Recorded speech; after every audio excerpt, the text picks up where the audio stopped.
வீட்டில் இருக்கும்போதெல்லாம் கூட கொஞ்சம் சீக்கிரமாக எந்திரிச்சிட்டேன். இப்போலாம் வந்து காலையில் எந்திரிக்கவே ரொம்ப டைம் ஆகிடுது. ரொம்ப அவசரமாக கிளம்புற மாதிரி இருக்குது.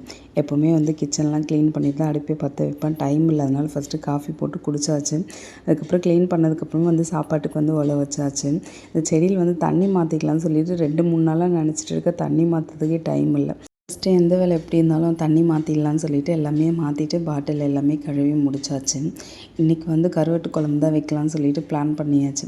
அதனால் காலையில் எழுந்திரிச்சோடனே ஃபஸ்ட்டு புளியெல்லாம் ஊற வச்சுட்டேன். இது வந்து டிஃபனுக்காக வந்து பச்சை பட்டாணி வந்து நைட்டே தண்ணியில் போட்டு ஊற வச்சுருந்தேன். அது அப்படியே வந்து கொஞ்சம் குருமா குழம்பு மாதிரி வச்சுக்கலான்னு சொல்லிட்டு ரெடி பண்ணிகிட்ருக்கேன். இட்லி வந்து ஊற்றணும். 2 வாரம் கிட்ட ஆகிடுச்சு. அரிசியும் ஊற வைக்கவே இல்லை. நேற்றுக்கு வந்து அரிசிலாம் ஊற வச்சு க்ளீன் பண்ணி அரைச்சி வச்சாச்சு. சரி இன்றைக்கி வந்து குழம்பு வச்சுக்கலான்னு சொல்லிட்டு ஒரு தேங்காய் இருந்தது. 2-3 தேங்காய் வீட்டில் இருக்குது.